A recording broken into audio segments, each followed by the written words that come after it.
Nah, hari ini kita akan belajar tentang pembelajaran coding. Mungkin ini adalah pelajaran baru bagi kalian, termasuk juga Ibu. Ini adalah termasuk sebuah pelajaran baru, yang mana kalian di sini akan diajarkan bagaimana cara belajar secara komputasional. Apa itu komputasional? Itu yang akan kita pelajari hari ini. Kira-kira sebelum Ibu masuk ke sini, ada enggak yang tahu apa itu pembelajaran komputasional? Ada yang tahu? Komputer. Apa lagi? Ada yang tahu apa kira-kira ini pelajarannya nanti ini? Ada yang tahu? Belajar tentang teknologi. Dan tentang apa lagi? Tentang elektronik. Tentang apa lagi kira-kira belajar di sini? Belajar menggunakan komputer. Oke.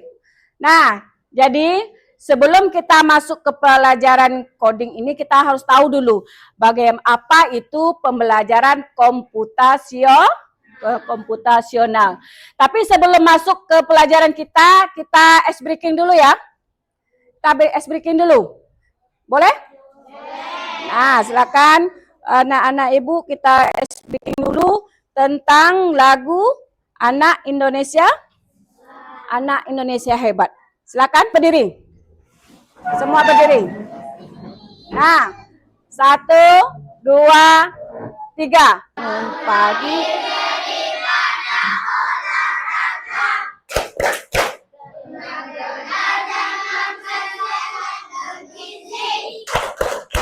Ayo bermasyarakat, tak lupa istirahat. Aku adalah anak Indonesia hebat. Bangun pagi dari mana olahraga. Bermakan dengan sehat dan bergizi. Ayo bermasyarakat, tak lupa istirahat. Aku adalah anak Indonesia hebat. Tepuk tangan semua. Apakah di sini anak Indonesia hebat semua? Ya, di sini adalah anak Indonesia hebat semua. Jadi, hari ini kita kembali ke pelajaran kita tadi, yaitu tentang pembelajaran apa itu berpikir komputasional.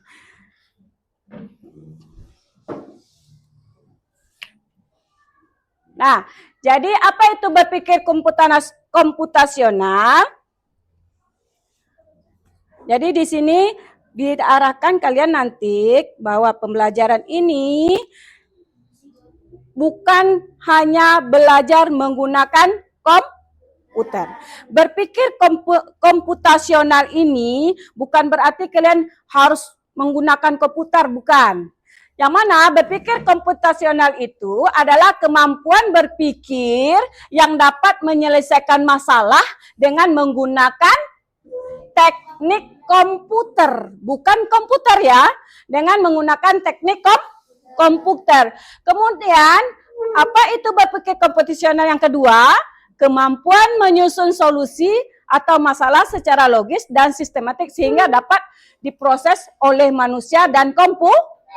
Jadi kegiatan kita ini bisa diterima oleh akal manusia, juga bisa diterima oleh komputer. Jadi nanti dalam belajar komputasional ini, berpikir komputasional ini, kalian akan diarahkan menggunakan 4 prinsip. Yang mana 4 prinsipnya yang akan kalian gunakan itu, yang pertama adalah prinsip algoritma. Yang kedua, abstraksi. Yang ketiga, pola. Yang keempat, dekomposisi. Jadi ini adalah keterampilan dasar yang berguna untuk semua orang, yang bukan hanya untuk programmer saja. Memang coding ini banyak digunakan oleh para programmer, tapi kalian juga bisa menggunakan itu dengan standar yang lebih sederhana. Jadi kita lanjut ke materi berikutnya. Apa itu 4 prinsip berpikir komputasional tadi? Dan 4 yang tadi yang Ibu jelaskan tadi, yang pertama dekomposisi atau pemecahan masalah. Kemudian abstraksi. Kemudian yang ketiga pengenalan pola. Kemudian algoritma. Jadi yang keempatnya ini 4 prinsip berpikir komputasional inilah yang akan kita dalami dulu sebelum kita masuk ke materi-materi berikutnya. Jadi 4 prinsip berpikir komputasional ini sebenarnya sudah kita gunakan dalam kehidupan sehari. Sudah kita gunakan saat kita belajar. Tapi kita belum tahu itu adalah berpikir komputasional. Jadi hari ini kita akan lihat, oh jadi itu yang komputasional ya. Nanti kalian akan, oh begitu ya, oh begitu. Jadi untuk selanjutnya kita lihat dulu 4 prinsipnya ini. Yang pertama dekomposisi atau pemecahan masalah. Yang kedua pengolahan pola. Yang ketiga abstraksi. Yang keempat kita lihat masing-masingnya nih. Apa itu yang dekomposisi? Jadi dekomposisi itu adalah pemecahan masalah yang besar menjadi atau yang rumit menjadi komponen-komponen yang kecil. Jadi masalah yang besar itu dibagi-bagi menjadi masalah-masalah kecil sehingga kita menyelesaikannya dari masalah-masalah kecil itu. Contohnya kalau tujuannya agar masalah tidak terlihat menakutkan dan bisa diselesaikan satu per satu. Apa contohnya? Contohnya, tolong kamu buat nasi goreng. Kalau berpikir dalam kepala ini, kalau membuat nasi goreng terpikir nak rumitnya? Terpikir nak rumitnya? Mana ya caranya? Nah, jadi kita pecah dia menjadi komponen-komponen yang lebih kecil. Kerjakan dulu, namanya nyiapkan bahannya dulu. Siapkan bahannya dulu, sudah selesai bahannya. Kemudian kita iris bumbunya. Itu komponen yang kedua. Yang ketiga, kemudian kita goreng telurnya. Kemudian tumis bumbu. Kemudian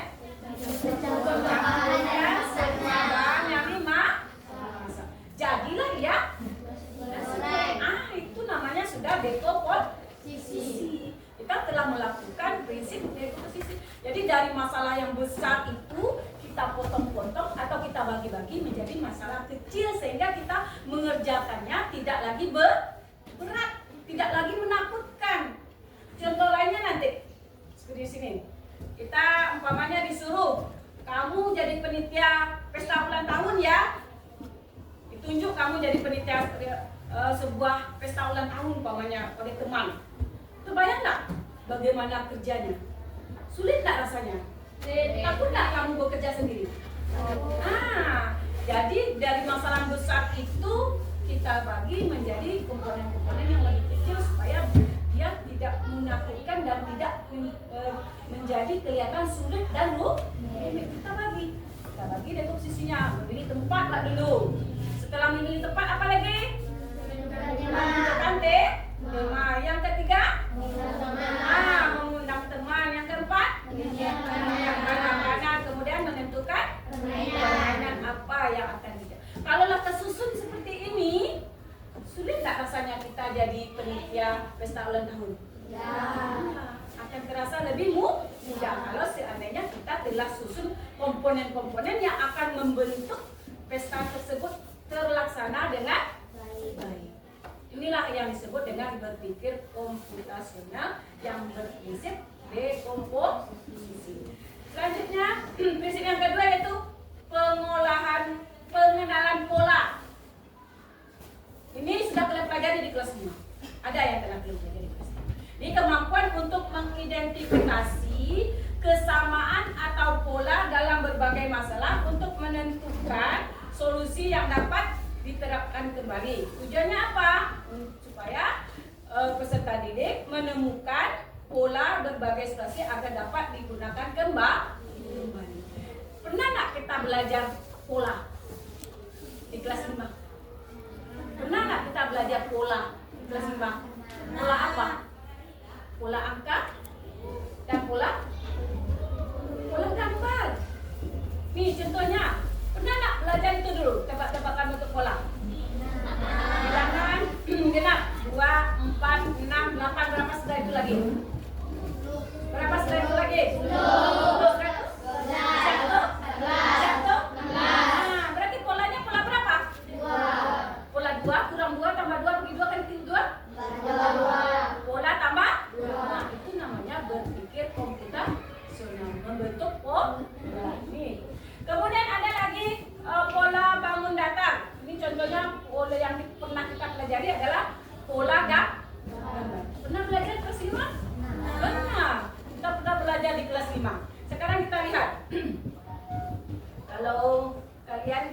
menyebut tidak pernah, Ibu punya permainannya.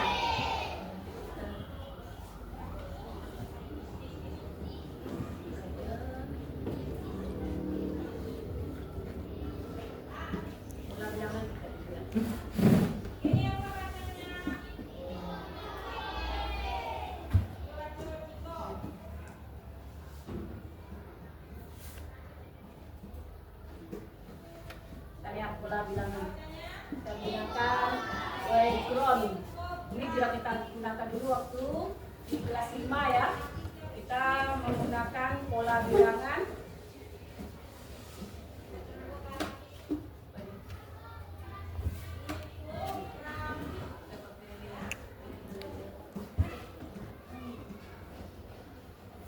seharusnya ini sudah terbuka. Sabar nunggu sinyal.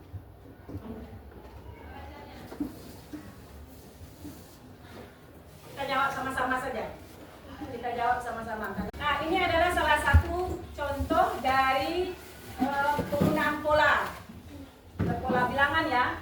Kalau menurut kalian, 3 suku berikutnya dari barisan bilangan ini adalah berapa? Coba lihat. Ada yang tahu?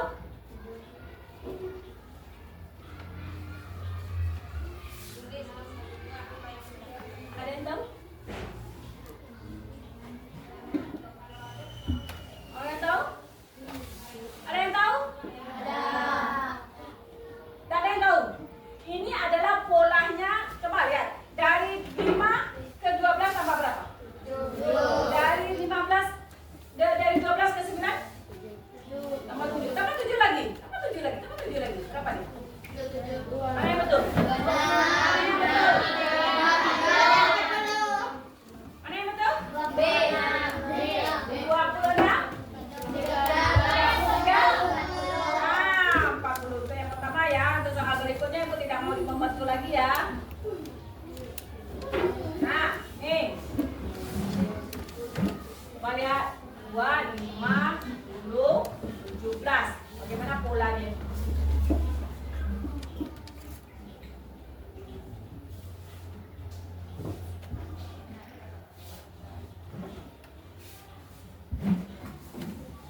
Mana yang betul?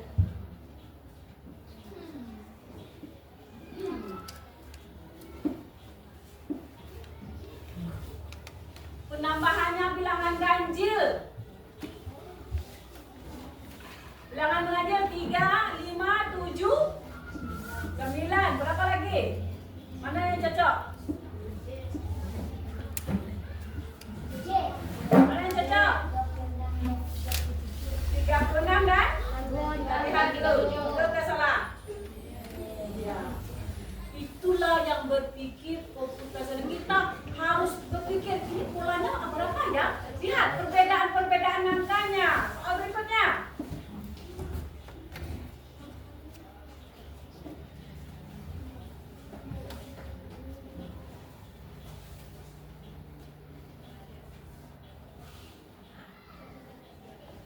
Ayo tambah berapa ini polanya? Ayo tambah berapa ini?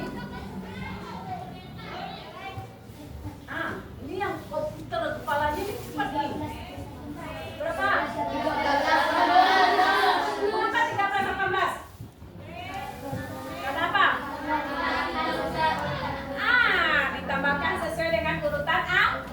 Dari 3 tambah 1 ke 4. Dari 4 ke 6 tambah 2. Dari 6 ke 9 tambah 3.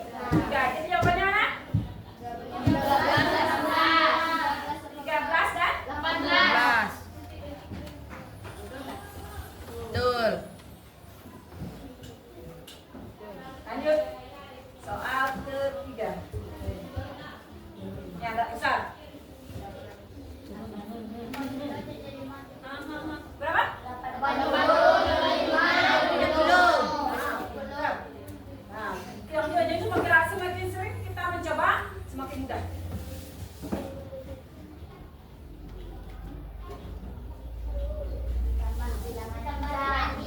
Tambah? Bilangan 3. Lanjut.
26.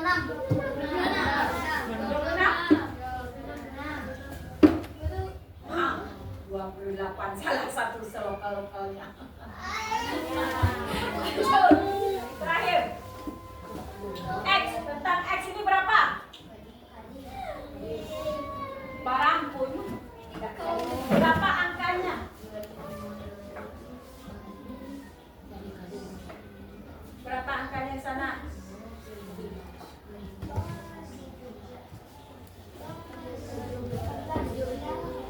Berapa? 17, 18? 17,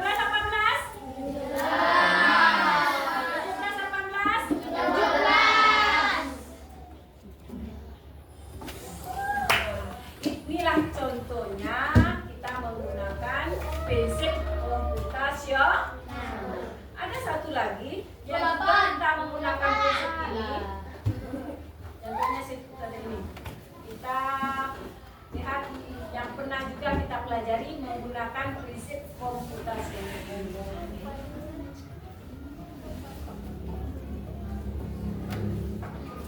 Coba lihat ke depan semuanya lagi. Siapa yang bisa jawab tunjuk tangan ya? Jawab tunjuk tangan. Perhatikan pola pada kumpulan berikut. Mana yang setelah ini? Setelah ini, kemudian ini, mana pola berikutnya? Menurut kalian? Yuk, Azam, coba tunjuk Azam. Yang mana Azam? Yang mana Azam? Pola berikutnya. Kita lihat, betul kan? Pola berikutnya ternyata salah. Lihat apa? Kita lanjut yang berikutnya. Kelihatan? Perhatikan susunan mangga pada gambar di atas. Banyak mangga pada gambar berikut adalah yang pertama 2, 1, 3, kemudian 6. Kemudian berapa lagi dia itu? 6, 10. Sudah 10 berapa?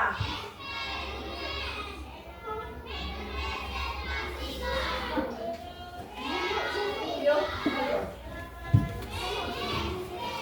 Berapa lagi?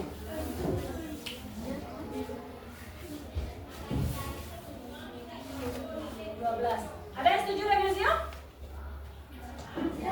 Ada yang setuju dengan Zio? Nah, yang lain berapa jawabnya? Berapa? 14. Yang lain? Hah? Kita lihat. Agak sulit ya kalau pola gambar? Ya, karena kita lebih dituntut lagi berpikir. Mana lagi? Ayo, perhatikan gambar polanya. Nah, ya kalau kalian tes IT, dia pakai ini.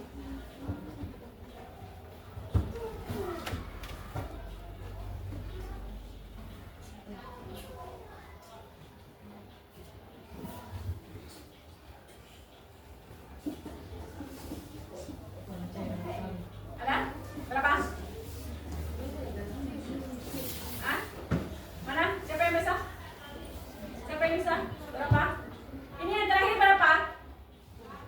7. Asram. Asram, silakan. 11. Asram ini 11.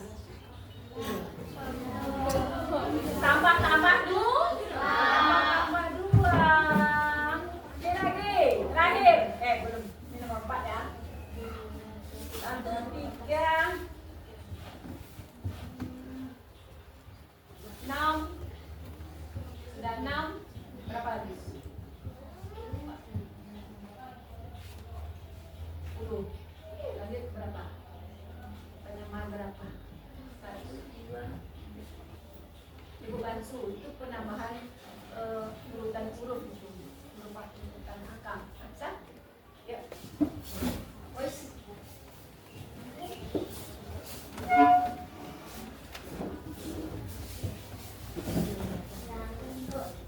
15. Ada yang setuju dengan apa? Ada. Ada yang setuju semua? 7. Ya. Oke, itu pertanyaan berapa? Yang berhasil. Nih, yang terakhir.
Action.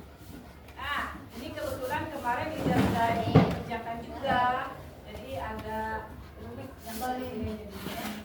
Kita coba dulu kita ulang lagi dari awal. Ini sudah versi berapa ini?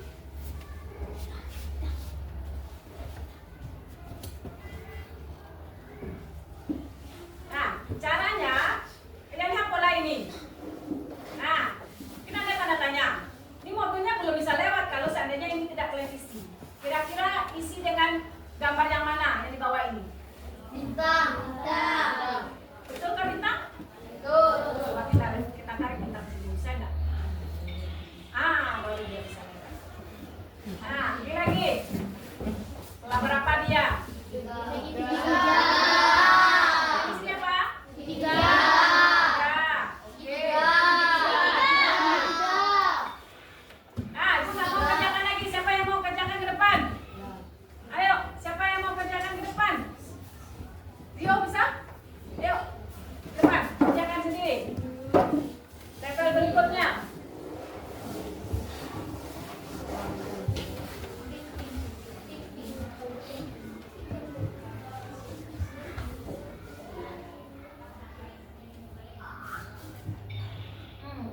Lanjut. Pakai ini. Pakai mouse. Mana yang mau lihat? Oke. Oke, selanjutnya siapa yang mau coba? Yuk, Dava. Depan. Dava. Ayo, apa pola yang berikutnya sehingga dia bisa lewat? Kalau tidak ditutupi jalannya dia tidak bisa lewat. Menutupi jalannya tidak asal-asal ditutupi saja, tapi pakai bo. Coba lihat polanya apa lagi? Apa kemungkinannya? Apa kemungkinannya? Ada yang mau coba? Cobalah ke depan. Tidak apa masalah? Tidak ada masalahnya kalau lagi. Kira-kira bintangnya di mana?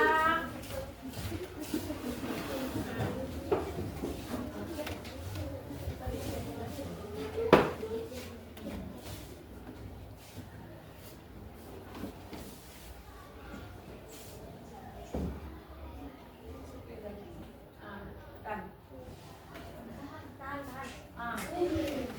Ya saja. Kan. Lanjut. Apa kira-kira lagi itu? Tarik saja dulu.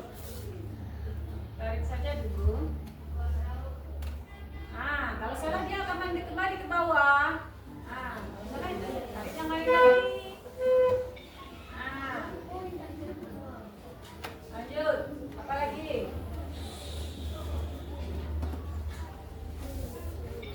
Oke. Lanjut. Udah ketemu polanya itu. Oke. Tepuk tangan.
itu menyaring informasi, bisa dilihat di sana, menyaring informasi yang tidak relevan dan hanya mengambil bagian yang penting untuk menyelesaikan masalah. Dengan kata lain, hanya berfokus pada informasi penting dalam menyaring detail yang tidak relevan jangan diambil. Yang kita ambil adalah yang relevan dengan apa yang kita butuh. Jadi tujuannya belajar ini apa? Supaya murid belajar mengambil informasi penting dan mengabaikan hal-hal yang tidak relevan.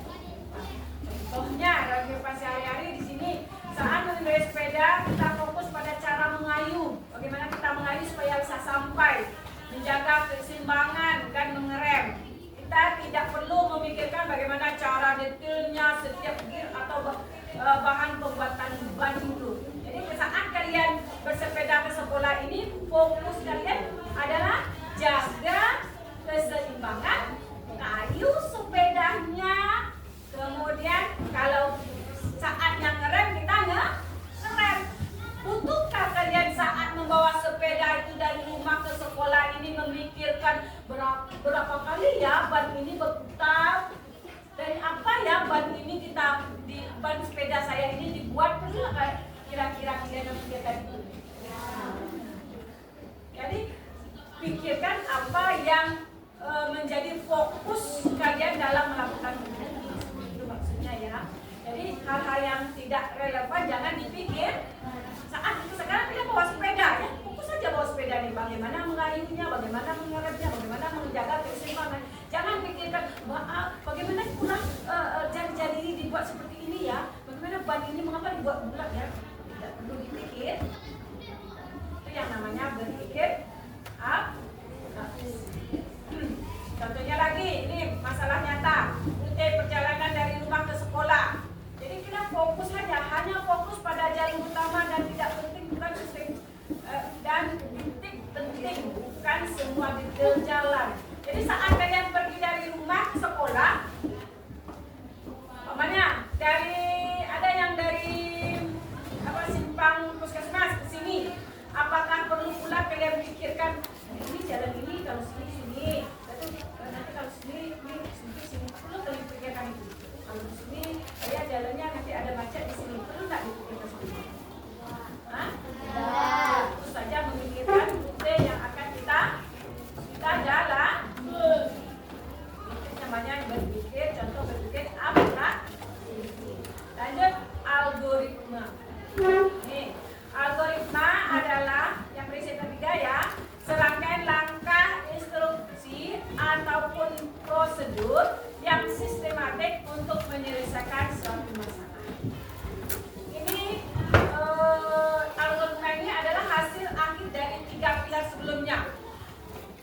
Ciri algoritma yang baik adalah urutannya jelas, tidak ambigu. Maksudnya tidak memiliki arti ganda. Kemudian pasti berhenti setelah masalah selesai. Contohnya apa? Contohnya adalah membuat resep makanan, kemudian petunjuk perakitan mainan atau tutorial cara melakukan sesuatu. Pernah kalian membeli sesuatu barang online tapi kita yang merakit? Pernah nggak? Nah, itu adalah termasuk prinsip komputasional yaitu algoritma. Jadi contoh yang lainnya adalah saat kalian membuat teh.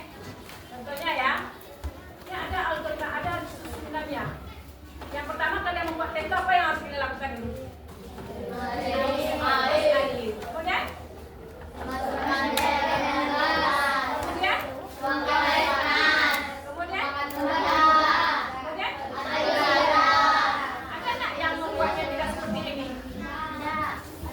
Nah, itulah yang algoritma. Semua dikerjakan berurut. Jadi contoh yang lain kalau seandainya kalian mau lihat permainannya.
lainnya banyak, cuman memakai bahasa Inggris.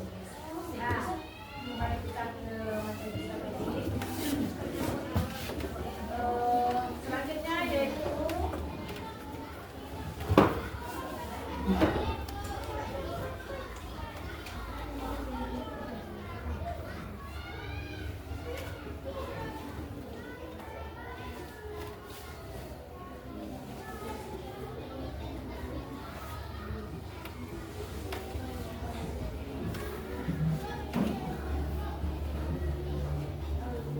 baru kita masuk kepada contoh penerapan dalam kehidupan siswa. Jadi tadi sudah kita cobakan mana yang berpikir dekomposisi, pengolahan pola, abstraksi, kemudian yang satu lagi algoritma. Contohnya tadi kalau dekomposisi apa? Apa tadi contohnya? Membuat nasi goreng. Dekomposisi itu apa tadi? Membuat masalah rumit kompleks menjadi lebih kecil atau menjadi komponen-komponen yang lebih kecil. Kalau pengenalan pola tadi mempelajari pola-pola tertentu sehingga kita bisa menyelesaikan masalah. Ini contohnya. Ini dekomposisi yang dalam kehidupan sehari-hari, contohnya mencari materi, mulut, lambung, usus. Kemudian membuat slide presentasi, mendesain template slide, berlatih presentasi, kemudian membagi tugas sesuai setiap sementara untuk pengolahan pola, ini pembuatannya adalah pola pembuatan setiap slide sama seperti judul, gambar, dan poin-poinnya. Termasuk berpikir komputasional. Ini yang abstrak tadi. Kalau kita pergi ke sekolah, yang kita fokuskan adalah bagaimana kita bisa sampai ke sekolah. Jangan pikirkan bagaimana jalan yang akan kita aspal, jalan yang akan kita gunakan dibuat dari apa. Kita kalau seandainya pergi sekolah naik motor, kita pikirkan pula motor ini mengapa bisa sampai pakai bahan bakar bensin. Perlukah kita pikirkan itu? Nah, fokus saja kalian bagaimana sampai ke sekolah. Itu namanya berpikir abstrak. Pikirkan yang menjadi fokus bagi kalian itu. Jangan pikirkan yang hal-hal detail-detail yang lain yang tidak ada kaitannya dengan kegiatan kalian yang akan dilakukan. Kemudian algoritma, membuat jadwal pekerjaan. Pokoknya hari pertama aku akan mengerjakan ini, hari kedua, hari ketiga, hari keempat. Itu termasuk berpikir berpikir komputasional menggunakan prinsip algoritma. Nah, masuk kita kepada manfaat berpikir komputasional. Yang pertama, apa manfaatnya? Zaki, yang pertama manfaat berpikir komputasional kok.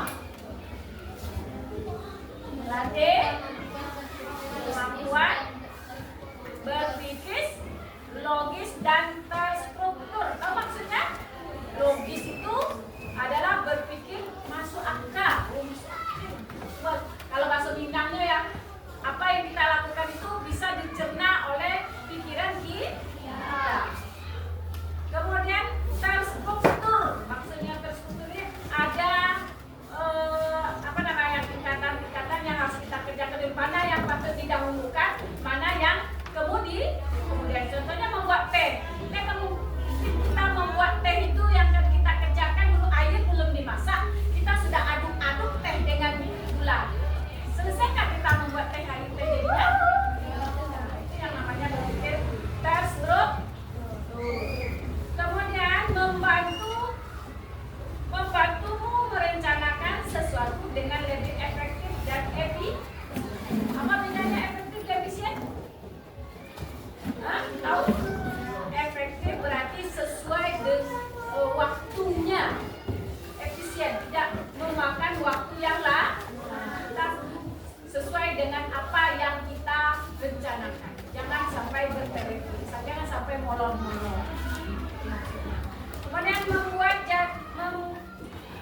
membuatmu menjadi pemecah masalah atau problem solver yang lebih baik. Contohnya tadi waktu kita mau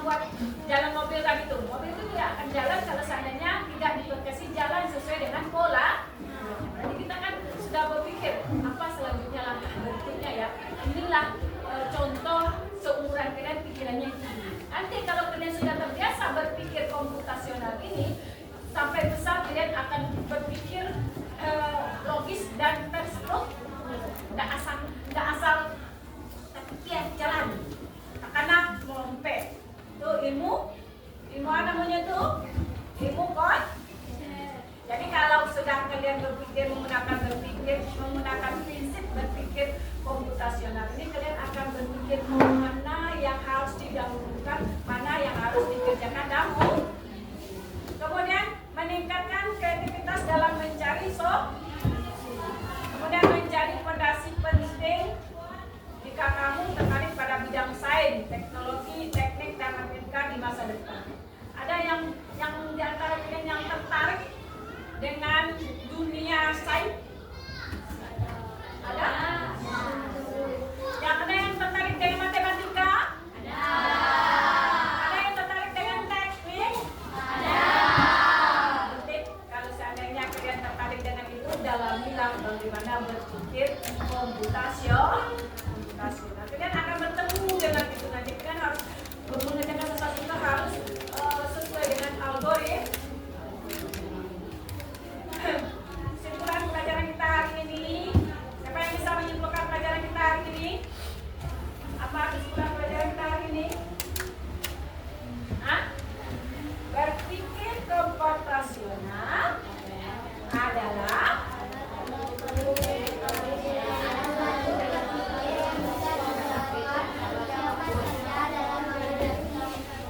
dalam menghadapi tantangan apa? Sulitkah berpikir komputasional? Sulitkah berpikir dengan cara komputasional? Tidak sulit berpikir komputasional. Sudah kita lakukan, cuma kita belum mendalam, belum sering menggunakannya.